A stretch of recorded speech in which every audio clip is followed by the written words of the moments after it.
Now, let's move on now to the fourth chapter, first for the day, entitled Value Chains, Responsible Production, Responsible Consumption. I would like to invite Dr. Stefanos Fotiou, who is the director of FAO's office. Welcome. Of course, I would also like to invite Ms. Alexandra Palli-Giannakopoulou, Chair of the Board of CSR Hellas. Good morning. It is a privilege having you with us today as well.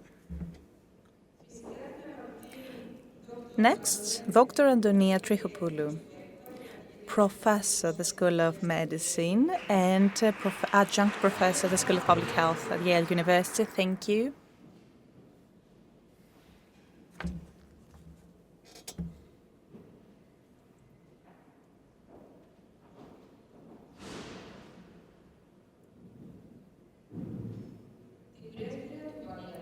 Her Excellency, the Ambassador of Bangladesh. Good morning, Ms. Nahida, Rahman, Shumona.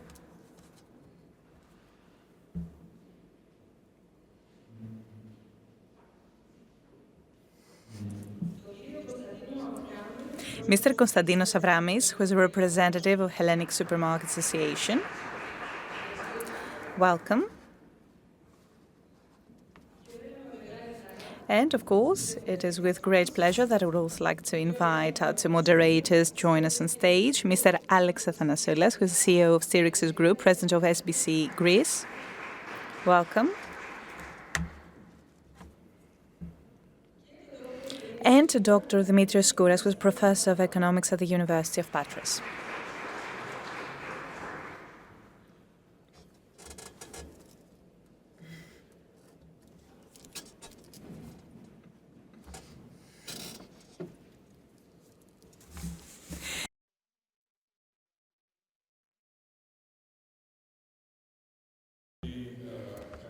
Good morning, ladies and gentlemen. Thank you so much for joining us on the second day in the fourth panel of discussion of the 8th AgriBusiness Forum.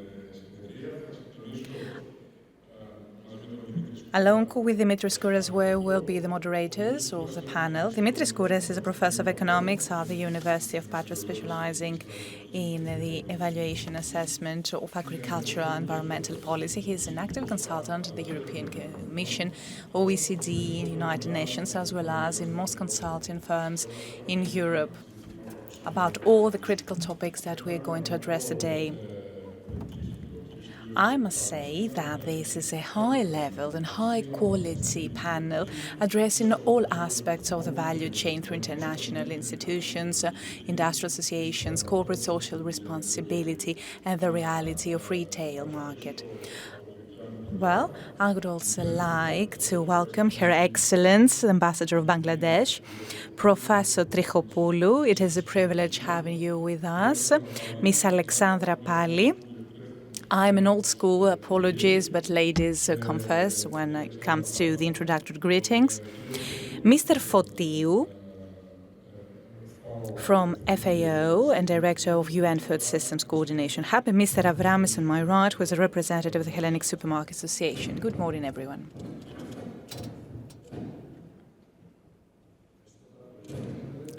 Thank you so much, Alexandros. Alexandros Athanassoulas is the founder and CEO of the Stirixis Group, as you heard earlier.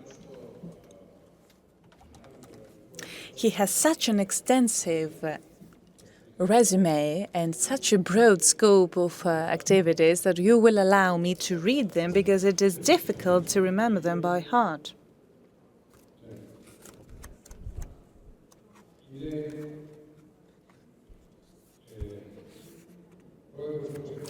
As you heard, he's the CEO of Stirixis Group.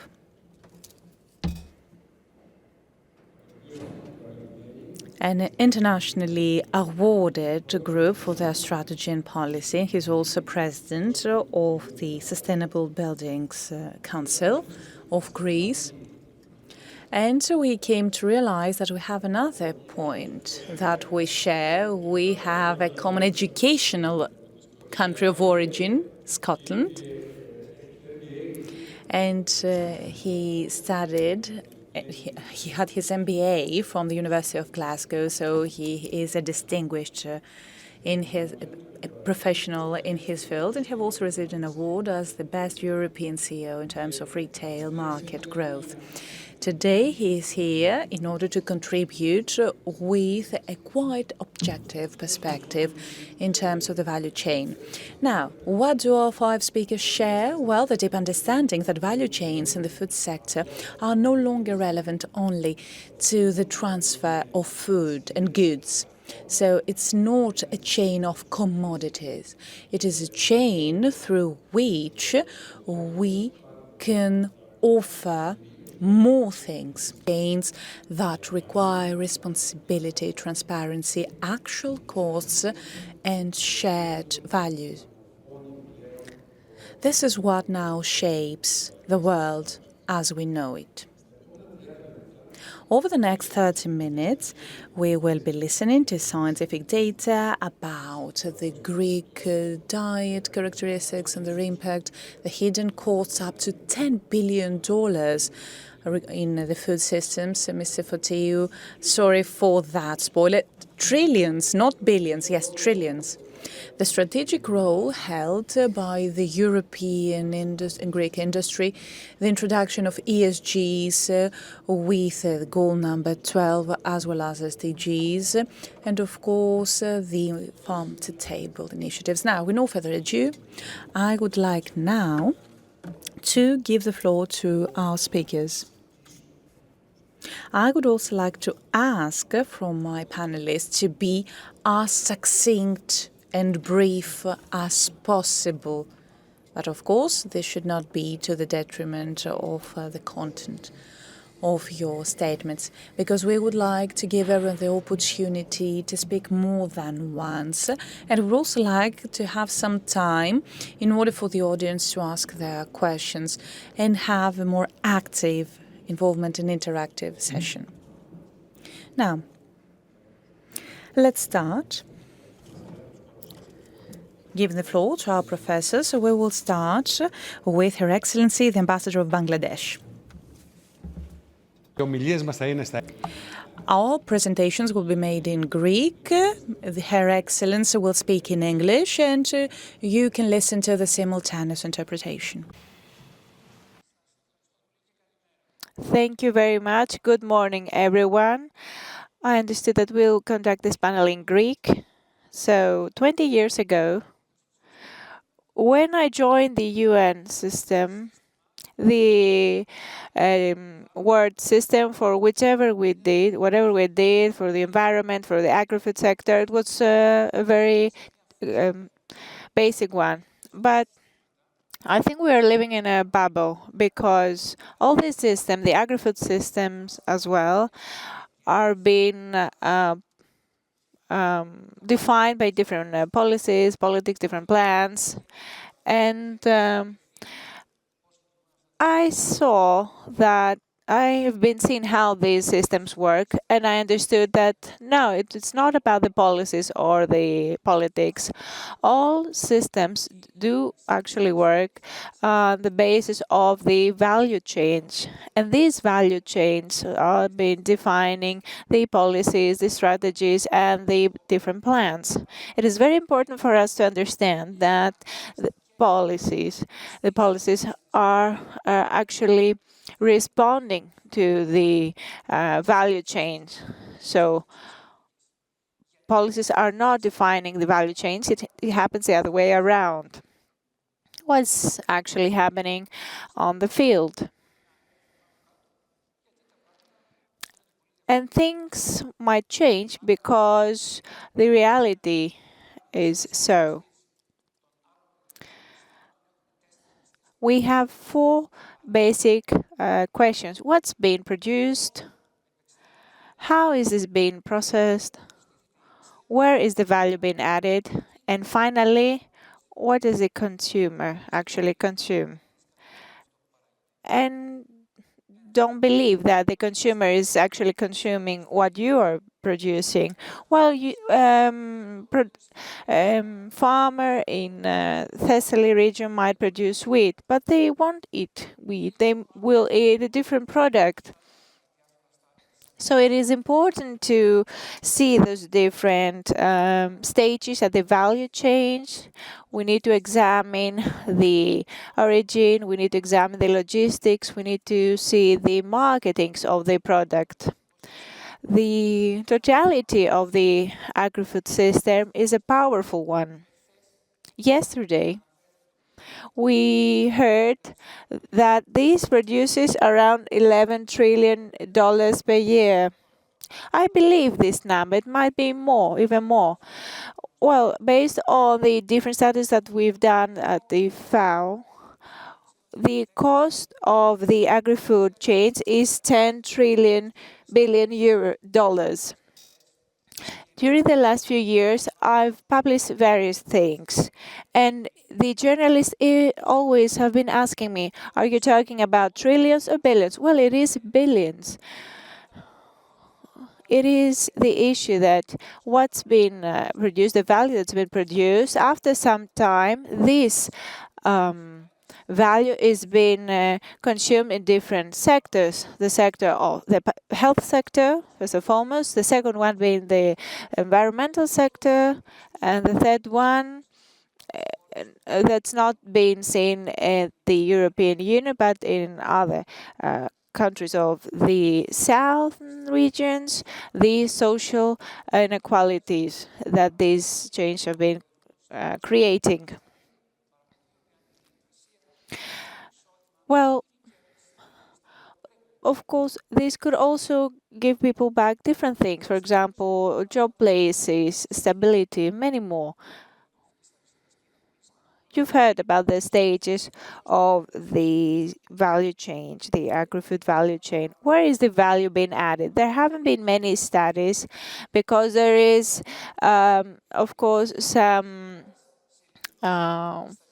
blockages about these studies. I've looked a lot to find some, but different scientific magazines, different scientific studies have been saying that from the 4 different stages, the process, the logistics, and the selling, the last part is actually getting 50% of the value. So 45% is going to the retail sector. 25 to 30% is for the ones that are doing the processing.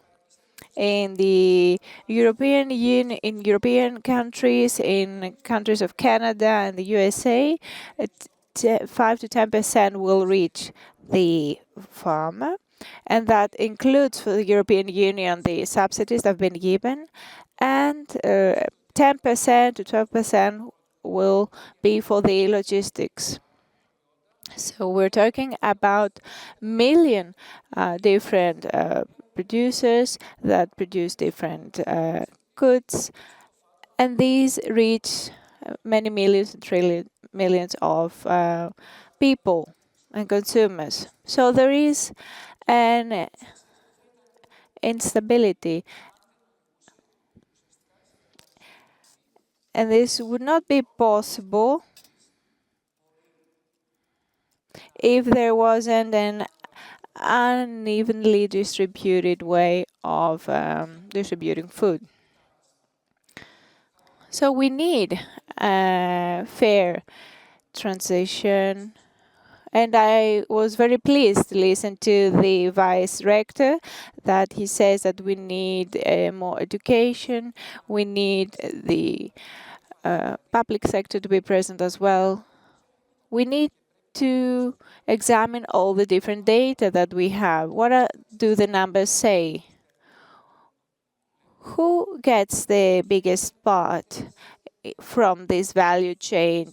We need better and more fair distributions, more equal distributions. We need to be aware that there is a traceability, not only for the food, the product, but also for the price itself. So we should be able to tell if a kilo of tomatoes was produced, let's say it was sold for 15 cents, then this why was this sold for 4.50 € at the supermarkets? Last thing to mention is that all of this will be possible only if we do understand that the existence of the agri-food businesses has been, of course, dependent on this externality, this social and health cost. At certain points, there is so much pressure for control. There is, of course, a reaction to this pressure, but nowadays the agri-food sector and the companies within this sector are actually going through or under the same pressure as other companies, as the institution of the healthcare sector. So we need to know all the data, we need to know the numbers to be able to tell what's been happening in order to combat the cost of the transition. There are many research papers that actually say that when we are going to do this green transition, the production will be cheaper. But the issue is the transition cost. Who is going to, of course, cover this cost? And now I remove my hat as a FAO representative. In 1992, I was a soldier. There was no internet, there were no smartphones, but I was trying to keep up with the news. And when the head officer was out in town, and I asked for him to bring me a newspaper or so from time to time. At that time, the first environmental conference took place in Rio and elsewhere later on. And there was a declaration made there that the polluter is the one who should pay. The polluter pays.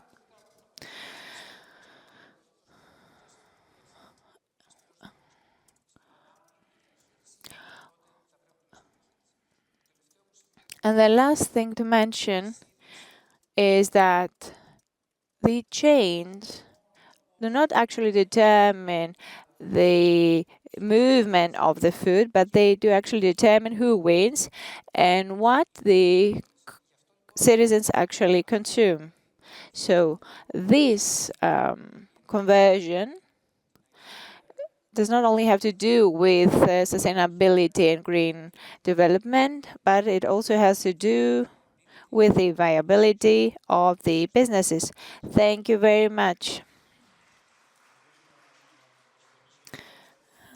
Dimitris, allow me to continue this panel. Thank you, Dimitris, for all the interesting. Thank you, Mr. Fotiou, for all the interesting things you covered.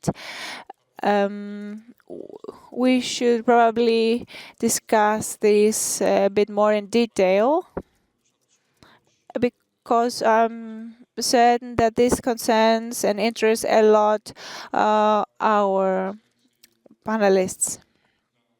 Continue with your speech. Thank you so much.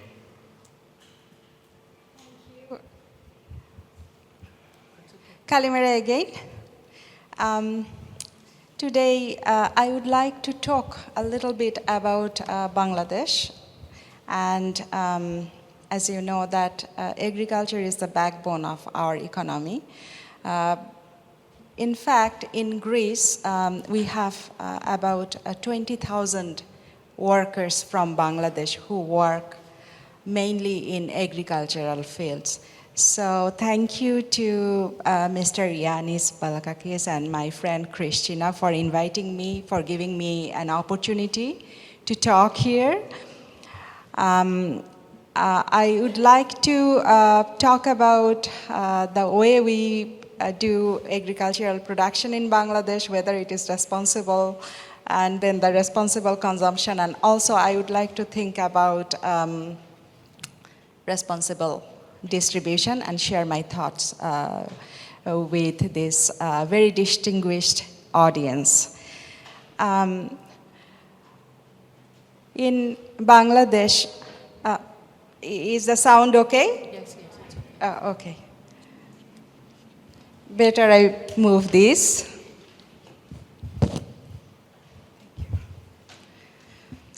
In Bangladesh, 11% of the national GDP comes from agriculture. The journey of food from a rural farm to a consumer's plate involves a highly complex supply chain. Smallholder farmers produce the vast majority of the food, but they frequently navigate challenges like fragmented land ownership and extreme vulnerability to climate change, because we have coastal salinity and frequent flooding. And also the small farmers have lack of direct market access. So in Bangladesh, as produce moves from farms to urban centers or export markets, it typically passes through multiple tiers of intermediaries. While these networks ensure food distribution, they can also reduce farmer profits and increase post-harvest food loss due to handling and transportation inefficiencies. However, the system is rapidly evolving. Recent initiatives are focusing on digitalizing agricultural services, improving cold storage infrastructure, and adopting sustainable policies to build a more resilient food network. But I have to tell about the smallholder farmers' realities, how climate, environment, and land constraints impact our farmers at the very beginning of the supply chain. Then there is the intermediary network, their specific role of middleman in the distribution network, and they really affect food prices and post-harvest losses. And now, if we talk about agri-tech and innovation, we are trying hard, especially we have just a new government sworn in, and they're working hard to bring in digital tools and modern sustainability policies to transform the future of our food systems. So I can say that our agricultural sector is undergoing a fascinating transition. While traditional manual farming is still the norm, a new wave of tech startups and modern sustainability policies is stepping in to solve the exact problems of fragmented land, climate vulnerability, and complex supply chains. I would like to talk a little bit about our workers, our agricultural workers in Greece. They are in high demand in Peloponnese, in the strawberry fields, is because in Bangladesh, they learn how to treat the plants as their own kids. So the employers here, they tell me that the Bangladeshis, they don't mind watering the plants, they don't mind even if the weather is bad to stay near the plants.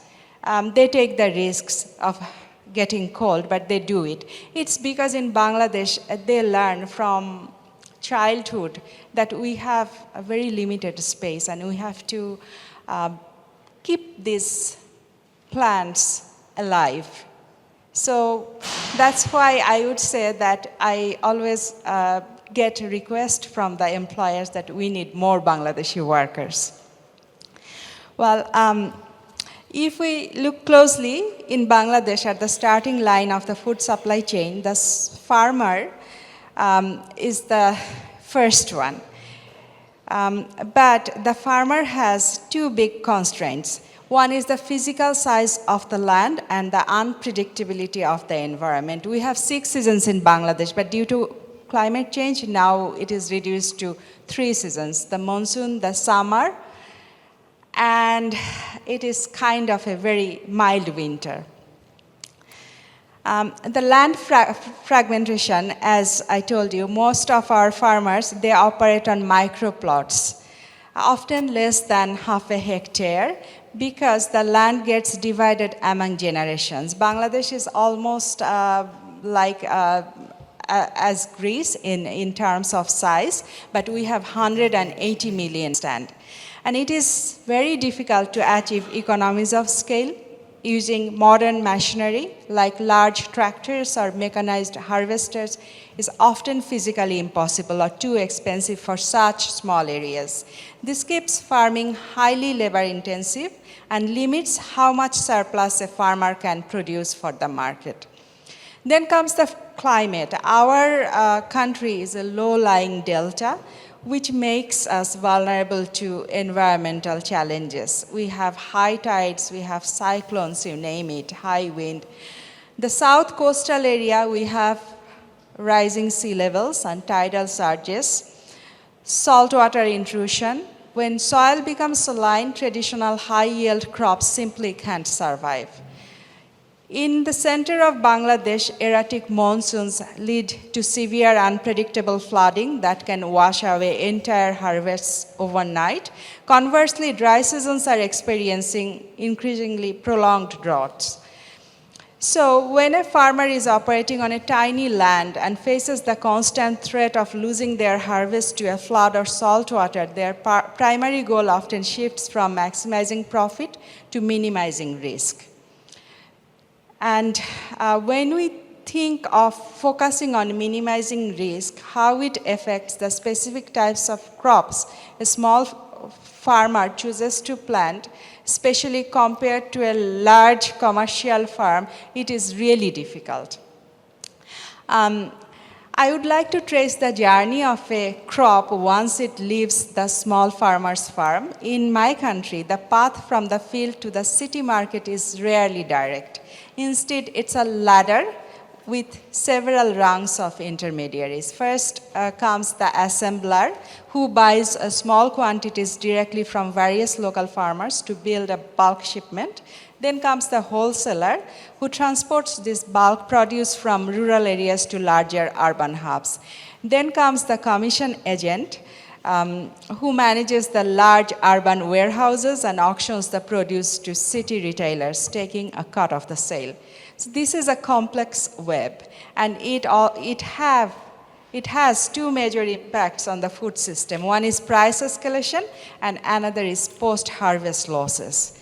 So when we think about the physical difference between a sack of raw rice and a basket of ripe tomatoes, based on this long, unrefrigerated journey, we need to think, how might the perishability of a crop dictate how much bargaining power a farmer has when a middleman shows up at their farm to negotiate a price?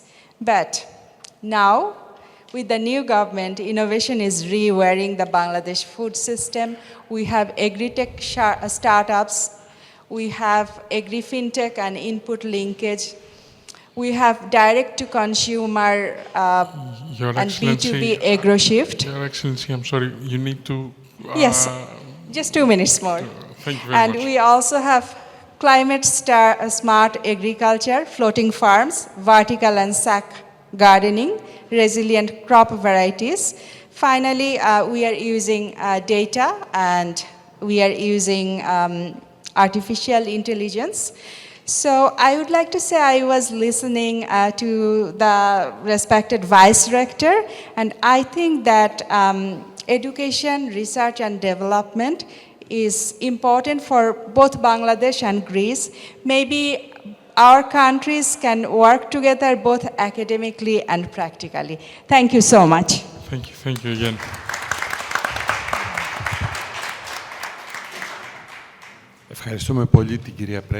Thank you, Your Excellency, the Ambassador of Bangladesh.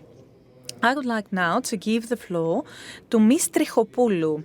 She's a well-known professor. Well, for me, she's an ambassador of the Mediterranean diet, I dare say, and she is one... thank you. Thank you for this introduction. It is a great privilege for me being here with you today. I have already listened to many interesting things, and it is in this context that I would like to make a brief comment on all the interesting things that Mr. Fotiou talked about. I would like to remind you that in the UN Assembly for the Environment 2 or 3 years ago, it was in 2023 or 2024? In 2023, okay.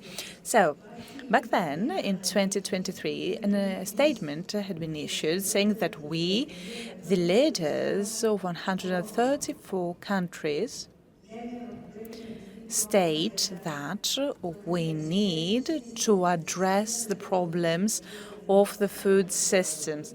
This includes production, transfer, consumption, and distribution of those products. What we eat is essential. What I have heard to be the society of citizens, I would like to say that we consumers vote with our forks. Being a physician dedicated to the public health field, I have been trying to convey some positive messages with the Mediterranean food, but I see that the people are our strongest card. I am rather disappointed from politics. From all the decisions have been made. They say, yes, but this is in theory. But we, the leaders of 134 countries, so we support the food systems. But what has happened? Well, it is in this context that I would like to conclude this brief introduction by saying the following. It is very important when building a strategy, when we're trying to address a problem, to know what the problem we're trying to address is all about. Sometimes we offer solutions without knowing what the problem is all about. And another important thing, without monitoring the solution process, not just to give credit, but also to take note of our mistakes in order to correct them and move forward. It is therefore very important to be fully aware of the problem. This is why I keep saying I need numbers. When we talk about Greece, well, I would like to say that I need numbers, not fragmented numbers. I need consistent numbers. Albania has a food survey, and I'm glad to see that we have the representative here. So they know at frequent intervals, across an indicative sample of their population, they know what they consume. We have been carrying out that survey up to 2014, and ever since 2014, we have been trying to do that across a representative indicative sample of the population, but I'm afraid the budget is not there. So, when we talk about what Greeks consume, we refer to what they were consuming in the past, up to 2014. Today, we do not know. We don't need fragmented data. Having said that, I would also like to say that diet is not just a matter of business and economy. It is. And I respect that. But I would like to say that the open-air market is also another aspect of business. This goes beyond what is produced and transferred and processed. It's about what is produced locally, what is distributed locally. Can you show the first slide? I need 3 more minutes of your time. You can see it over there. Back in 1948, Sofoulis, who was the Prime Minister of Greece, asked from Rockefeller Foundation to visit Crete Island, and the Rockefeller Foundation closed later. Back then, Greece, I don't know whether you remember, but some of us remember, some of them might have heard, that was trying to recover after the Second World War and the Civil War. So Sofoulis asked for a survey in order to receive some advice about what could be done in order for Greece to recover.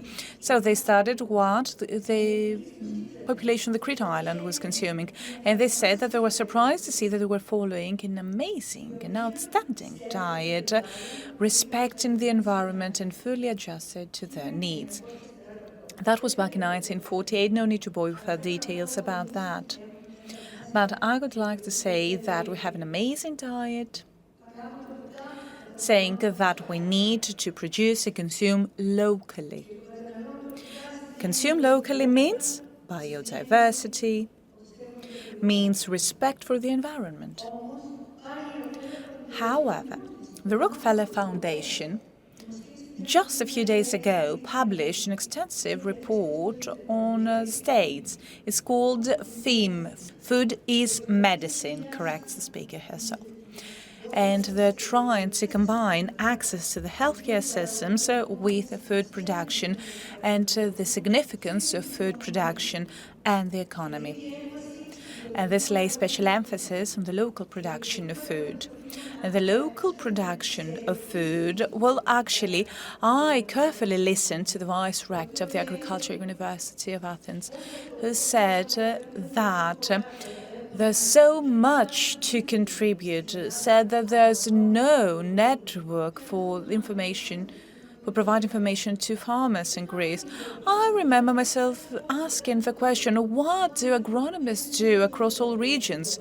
Is there a system of agronomists that provide advice for fertilizers and all that? Maybe they could create a system so that they can be close to the farmers in order not to miss local varieties and to promote the production to the local open-air markets. We end up going to the open-air vegetables market here in Athens and we buy lemons imported from I don't know where. Or we might also have 150 kilometers limit for the products sold in certain open-air markets. So there are solutions in order to support farmers and encourage farmers and to prevent them from growing crops that are not popular. Where is tomato Vrafrona grown? Should we call that tomato cœur de bœuf? No, it's a tomato from Vrafrona. The same applies to Prespes beans. And with all due respect to industrialization and all the financial aspects and farmers and the need to train them, how can we have a known of 35,000 streams holding and teach them those things? That's all. Thank you so much. Thank you very much. Σας ευχαριστούμε πολύ, κύριε Τριχοπούλου. Είπατε πολύ... Thank you very much, Mr. Trichopoulou. You mentioned some very important things, and I'll keep this slogan that the consumer is actually voting through his fork. We'll get back to this. Ms. Palli, please, let's hear what you have to say to us. Good morning, everyone. I would like to state that I would be happy enough just to hear what is being said today, not to contribute with a speech myself. I'm sure this will go on. We'll go back to the value chain, to the responsible value chain in the agri-food sector. This is our topic. And we see that all of these have been implemented, have been included in the responsible value chain. This is not just a general narrative. It is something that has been happening. How are we organizing transparency, traceability, the different conditions for the producers, many more things? There is trust that has been built there at every stage. In Europe, the vision for agriculture and foods is actually been explaining as it's been analyzing a system that needs to keep being competitive. It needs to keep being sustainable in the future. It needs to have transparency during the whole at all the stages of the value chain. Our network, the CSRLS, that of course is supporting this AgriBusiness Forum once more, and congratulations to Mr. Balakakis for this organization. We are representing 166 different businesses as our members. These includes, these are big corporations that are active in the stock market, but we are also here to talk about and represent these small to medium businesses.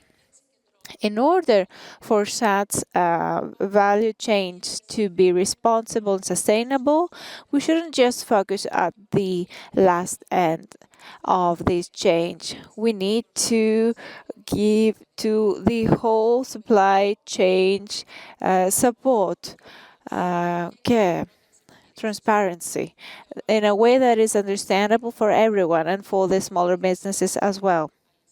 What really distinguishes a mature supply value chain is a way to make this an understandable and respectful, responsible process. I heard about your research at the University of Agricultural Sector of Athens. What's been happening? We've conducted our own studies. What is missing? We are all aware of the need. We need a mature, common framework, a framework of responsibility. This includes us all, everyone in this supply chain. The responsible production is not just a matter of the last end of this change. What is what are the different topics? For example, the traceability. What is the capability of the system to be able to function? And of course, last but not least, the reliability of the system.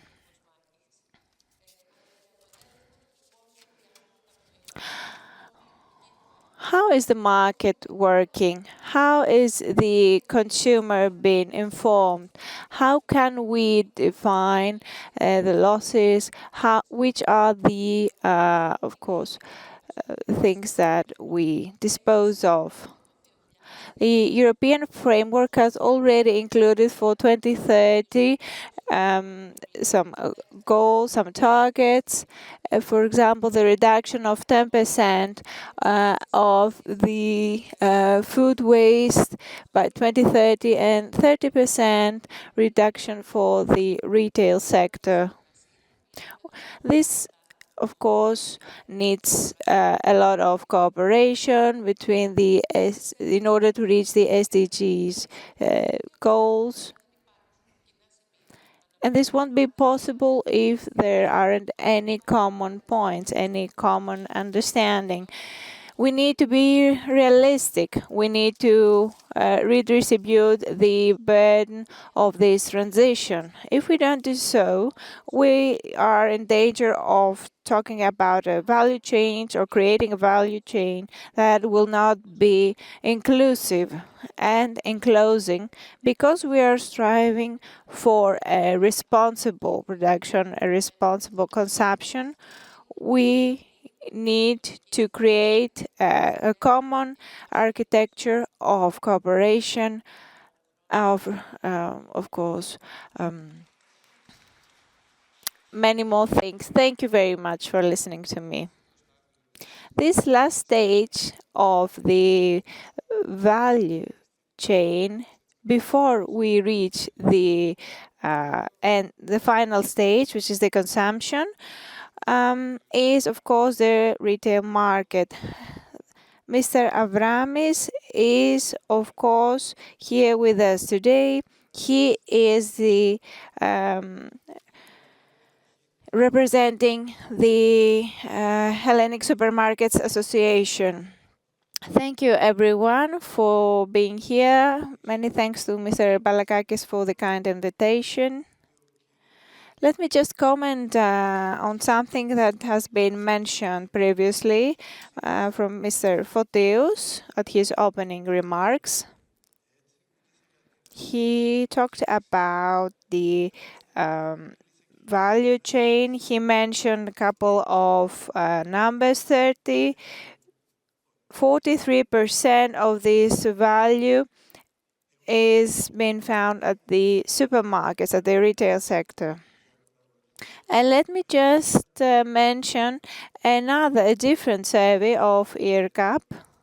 This is a scientific institution of the of the Financial Economy University of Athens. The ILCA has conducted a survey and different producers and farmers and middlemen have participated. We have examined 5 different products, 5 basic products. In this value chain, the cost in this chain of cost,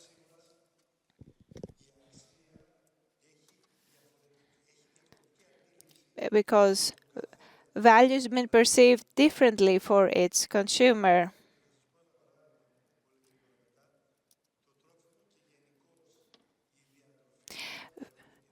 Food and our diet, and I'm happy to have heard Ms. Trichopoulou's contribution, is something that doesn't always have to do with the price. This is a value it is only considered from us. So what has the study of the Institute of Retail Consumer Goods in Greece found out? 24% of this value is being implemented, is being actually given by the supermarket to the product. This is not something that actually benefits the supermarkets. The supermarkets during the last few years have very low profitability.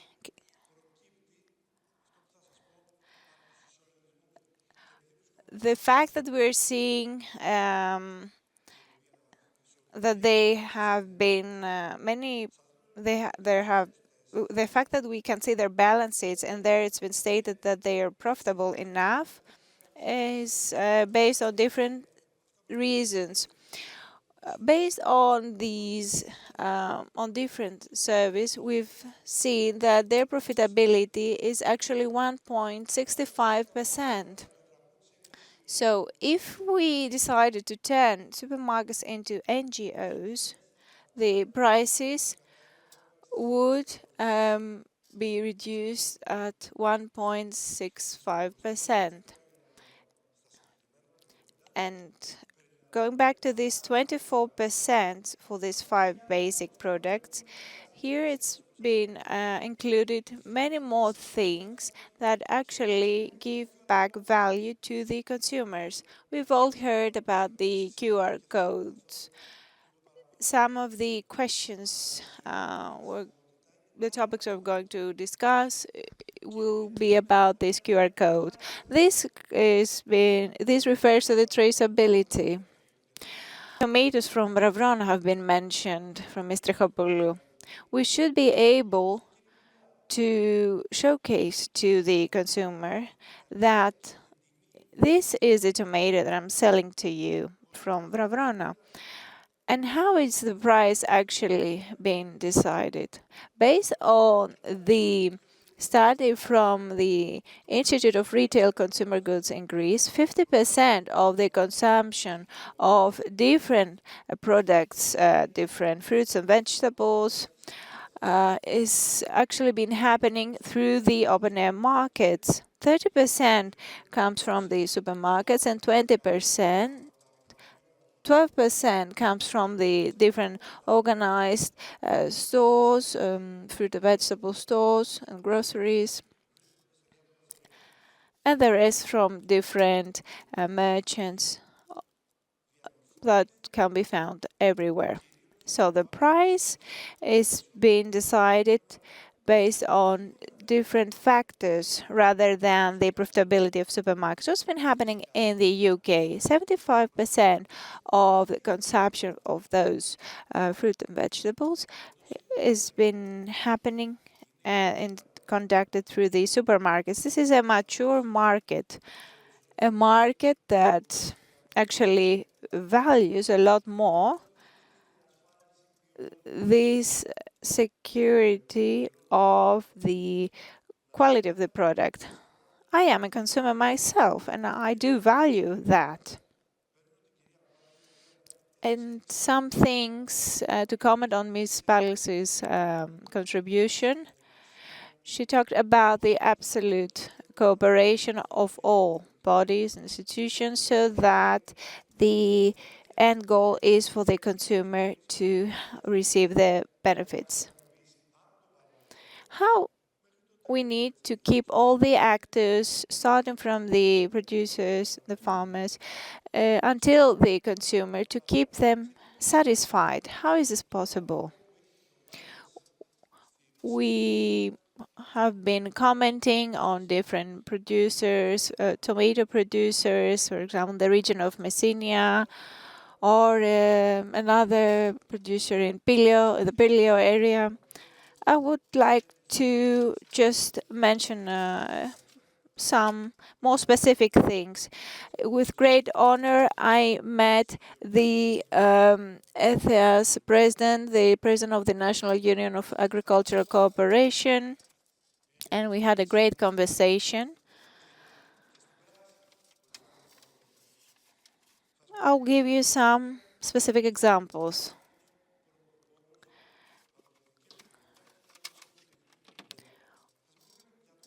Let me talk to you about chicken. Based on the Elstat index, excuse me, I meant Eurostat, the Eurostat index, in 2015 ICP index, we've seen the lowest, the smallest change compared to various European countries, and this price is way below the price compared to different countries in the European Union. This means that everything was conducted well or very well. There are very strong cooperatives concerning the chicken sector, the poultries.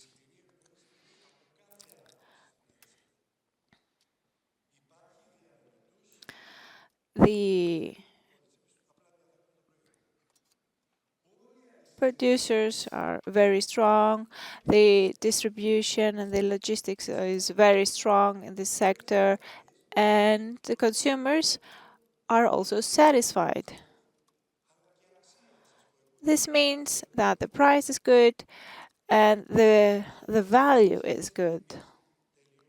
And finally, what is a relation between the price and the value? You've all tried the apricots from Velveto, the peaches from Velveto. This is not an advertisement, but you know they are good fruits. What have they done during the last 5 years? They've created a gold peach. It has great taste. It is very easy to remove the kern from the rest of the fruit. It has great color, great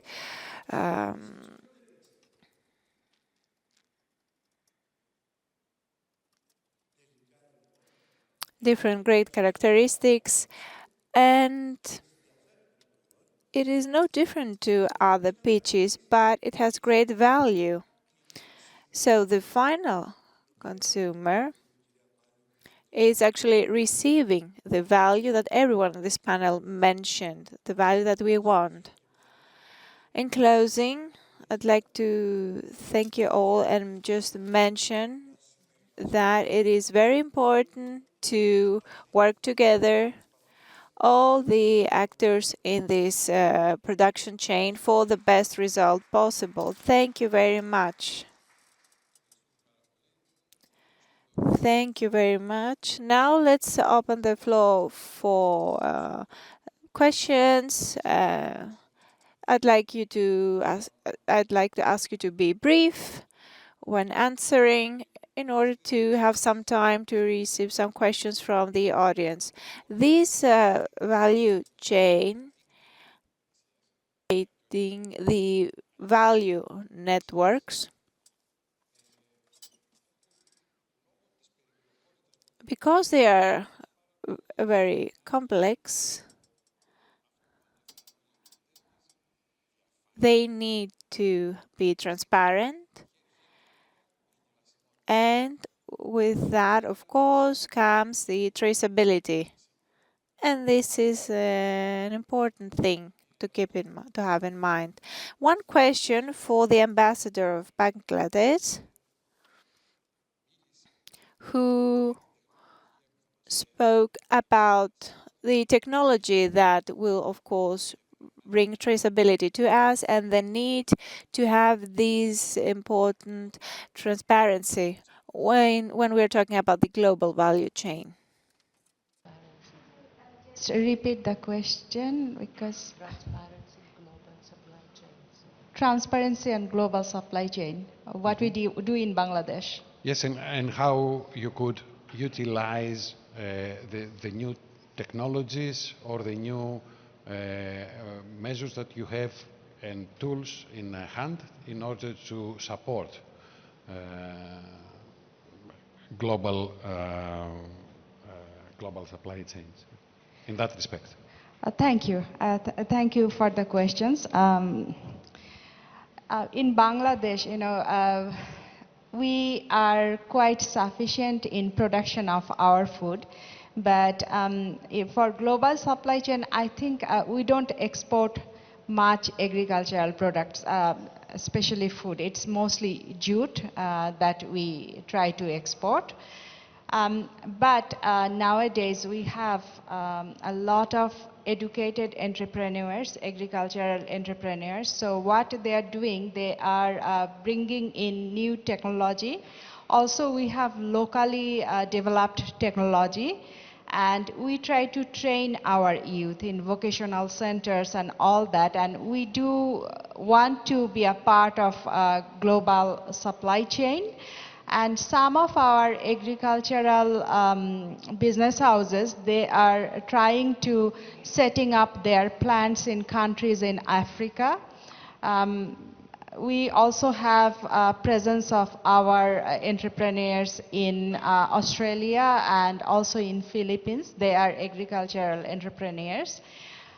In Bangladesh, we have very good, I would say, world-class agricultural research institutes, and we try to develop high-yielding varieties of crops and climate-resilient crops, and we try to, with government-to-government cooperation, with like-minded countries, we like to share our knowledge, our technology, and we also bring from other countries technologies to Bangladesh. But we have a problem of a space. We don't have enough land. That's what, not allowing us to go global that much. But with the direction from our new government, the agri-fintech industries and introducing of artificial intelligence and Internet of Things, bringing those to grassroots levels, I think in about 5 years' time, we will be in a better place than we are in now. Thank you.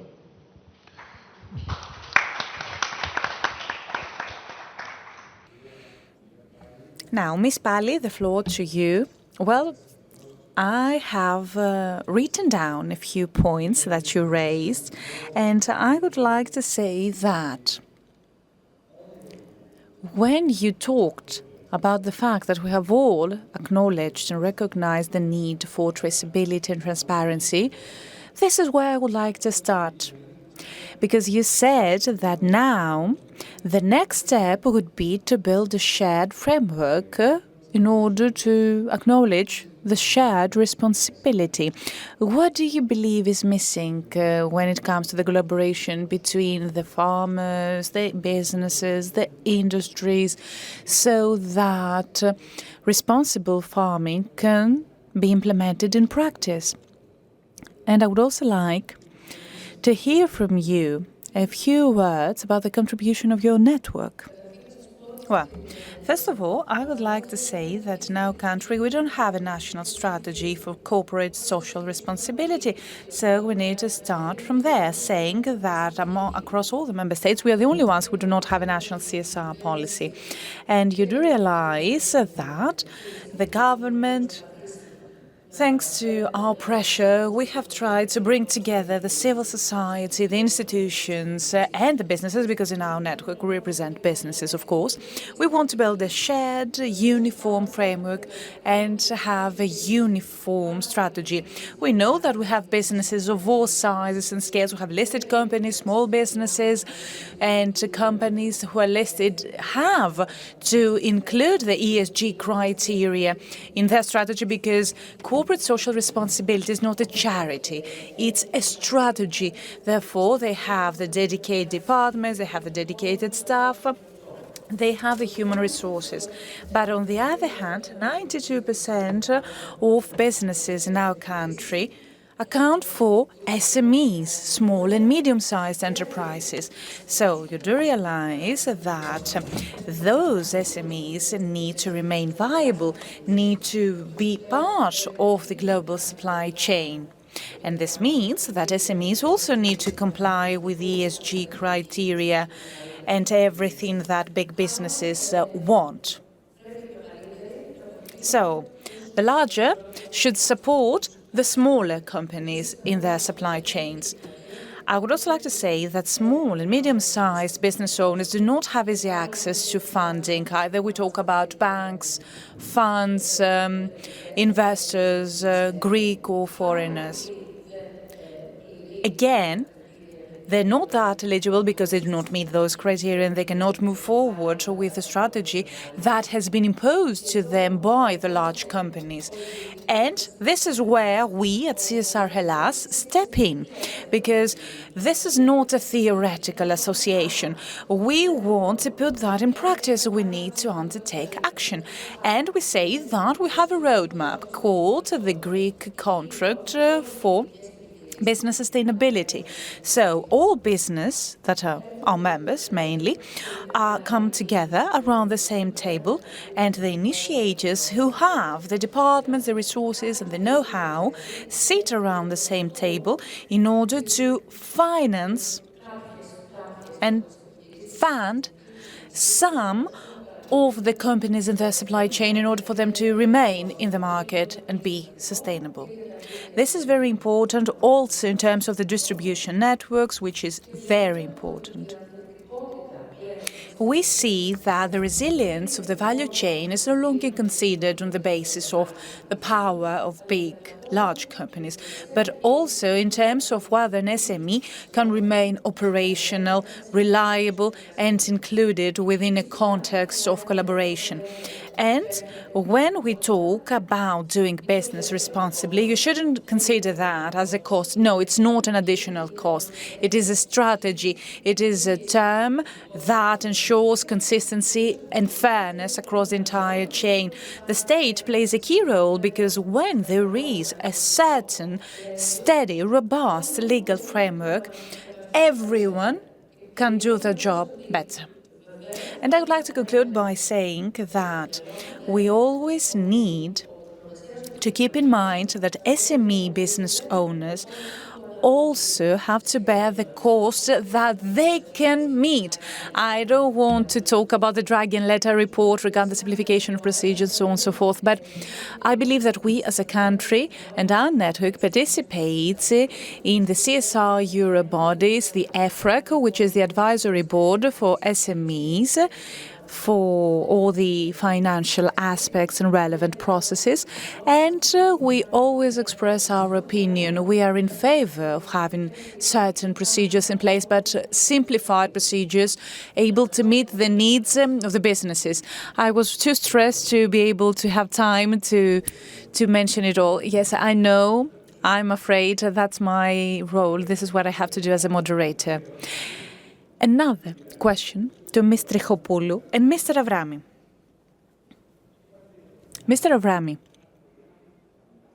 you said that one of the biggest elements of cost accounts of the procedures for traceability and transparency. We often see that this is not something that the consumers make the most of. We don't see consumers scanning the QR code to see the origin of the product, whether it's local or not, especially when we talk, let's say, for organic products. How would you say that we can fill this gap? And the question to Ms. Trichopoulou, another question on the same topic. Traceability is a tremendous value for consumers. How can we ensure that this becomes a consolidated consciousness? The value, let's say, of tomatoes from Ravrona. How can we highlight that? Would you like to go first? Well, yes, but please be brief and succinct, like Ms. Palli. Yes, I will be extremely brief.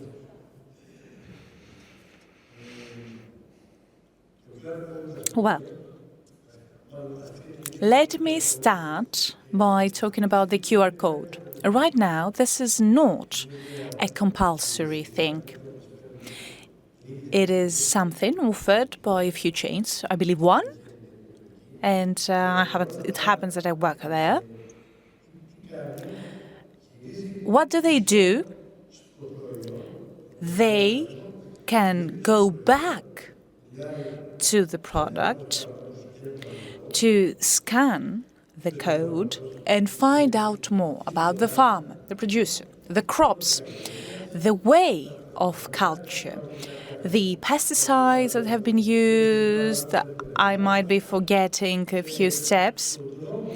The way in which the product has been transferred, preserved, distributed, and a proposal for consumption.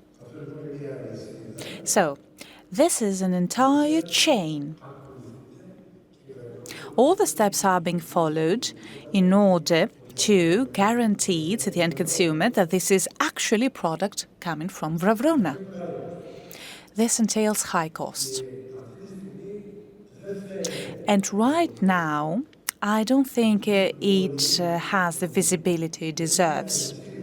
I believe that the full chain, from the producer until ourselves, needs to move towards the strengthening of that feature.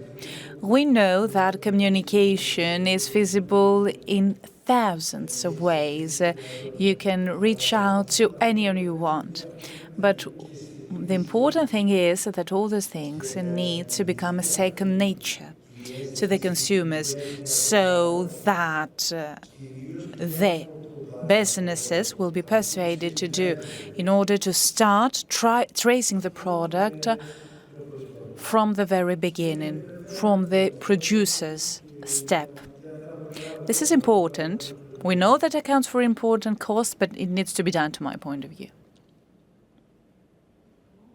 Shall I go next? Yes. Well, I believe that the QR code is an amazing sign of progress, especially today, because over the past years, we have been talking extensively about the over-processed products.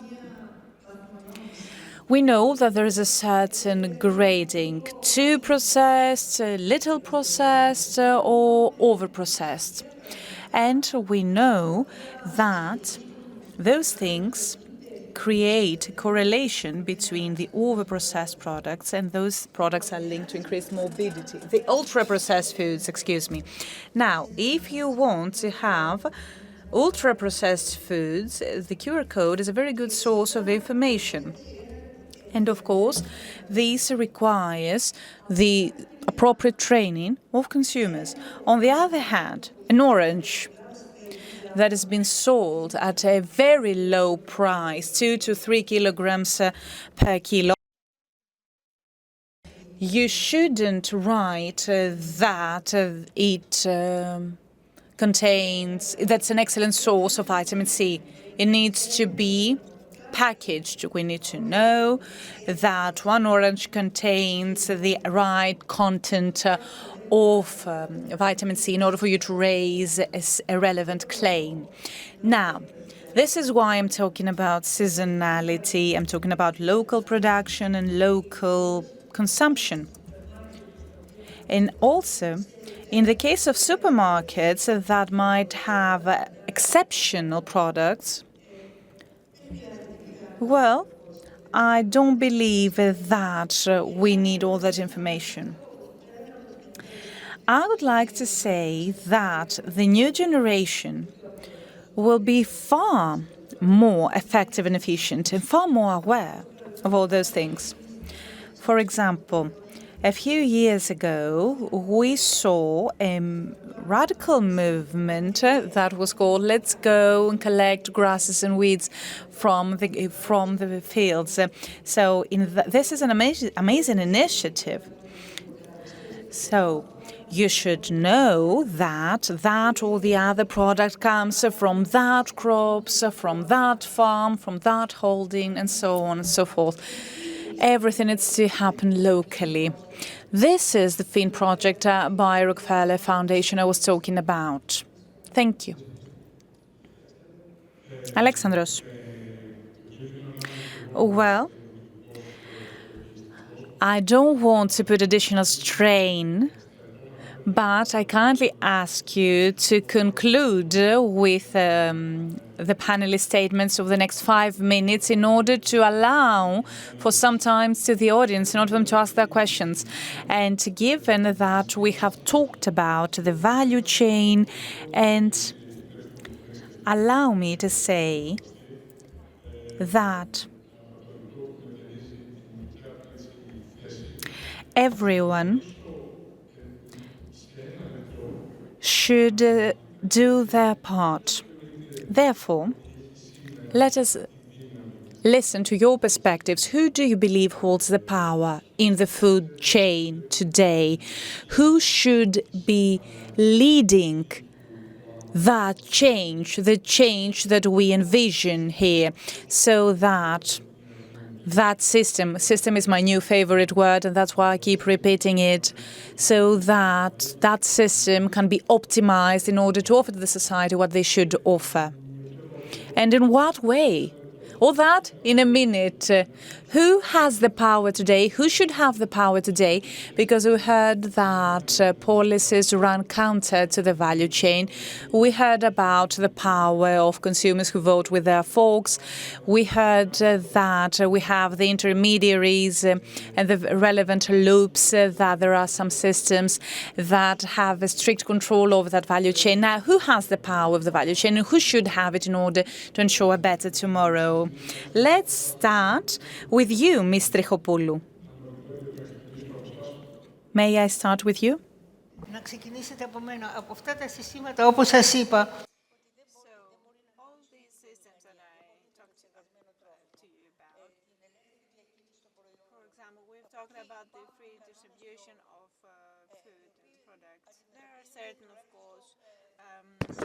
there are certain regulations, certain things to consider. I'm not sure how effective these will be for the consumers and how this will be used. This is one thing to consider. Now, what I thought is actually the most important thing, and taking into consideration the industry and the market, as a healthcare professional, when one talks with just ordinary people, and you actually talk to them about simple, understandable things, then things change very quickly. So this is, you think, the most important thing? Yes, exactly. Especially for us Greek, because we're close to our ancestors, we're close to our grandmothers and grandfathers. We've seen how they've been raised, what they consumed, and we are ready to understand and ready to change. So we need to be certain, we need to explain things simply. I believe that no one should do this alone. I believe that there should be a collaboration. We should all have a common goal to go somewhere. I think that the industry plays a vital role where the price also starts from the farm to the fork. And I believe the industry plays a vital role there. And I think that we need an educated audience. The Gen Z generation has, of course, an opinion about all the topics of the environment, the governance. So this needs to actually influence the society and the environment. So we all need to sit together at the same table and share our thoughts, share our goals to reach the desired goal. In order for us to keep growing, keep moving for the future. I agree, of course, we should all work together, but there's also one thing to consider. There is a lot of misinformation, a lot of fake news. So, as people responsible for public health care, where is our voice? Please allow me to give you two examples. Let's talk about the industry for the feta cheese, our POD. How have we handled this? The Kalamata olives. What has happened there? Well, the genetic material of these olive trees have been sold in Spain. How is this even possible? Please give me data. How much honey are we importing? Yes, we should work all together, but how will this be possible? Let me clarify, Mr. Trichopoulou. I said that we should all communicate with each other, all the institutions, the bodies, the industry, to share just one common thing to the public, not just 5 different things. And regarding the example you gave about the feta cheese, we have one good example, the cooperative in Calabria. They've managed to cooperate well together and achieve a high level of their product, the feta cheese. Mr. Fotiou, well, the working all together sometimes is not a democratic way of working. Who is going to be responsible for the decision? Is this going to be a collective decision? Well, I would argue with this margin that's been mentioned, the 1.65% that concerns the profits of the supermarkets. We need to take into consideration when a consumer has a certain value, they have 1,000 euros available to cover all their needs.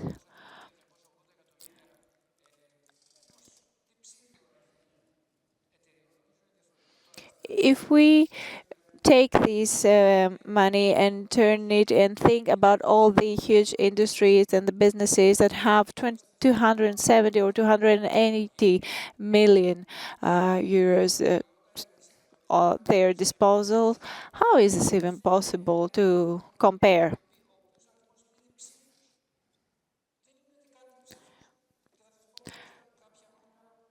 Let me give you certain numbers. The cereal industry, we have the big five industries, the Achel, the Daniels, the Bungs, the Cargill, the Kofco.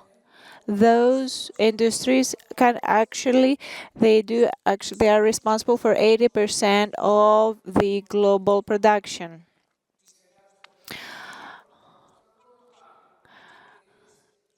I am a bit older, and I remember my grandmothers using the same seeds, for example, for watermelon. Now they're not able to do that. We have different industries that do regulate those things. Right now, 85% of all labels that you see at the supermarkets are being actually managed by certain groups and certain industries. So all the things you see, 85% of them are being actually owned by 10 huge companies. Who has the power? The mega corporations, who of course are totally different compared to small medium enterprises. And many times these small medium enterprises are been taken victims of those huge corporations. Well, you raised a lot of issues, Mr. Fotiou. We run out of time, unfortunately, but we will keep the discussion active later on. Just to mention a couple of things, you used said numbers and data.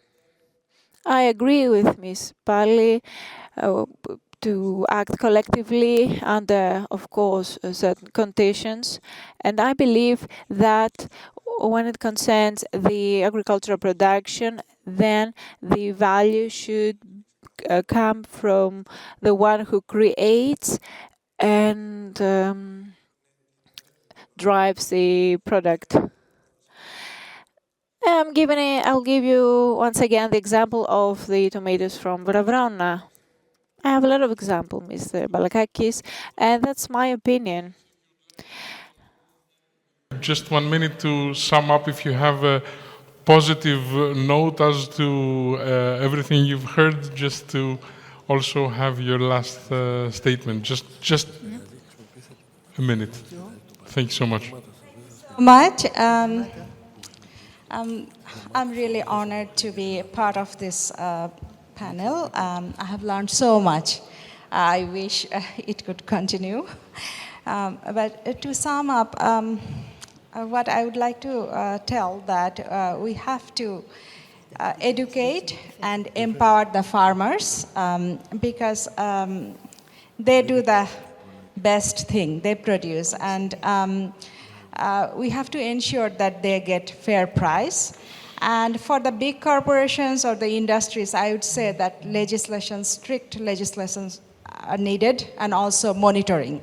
And then educating the consumers. Thank you so much.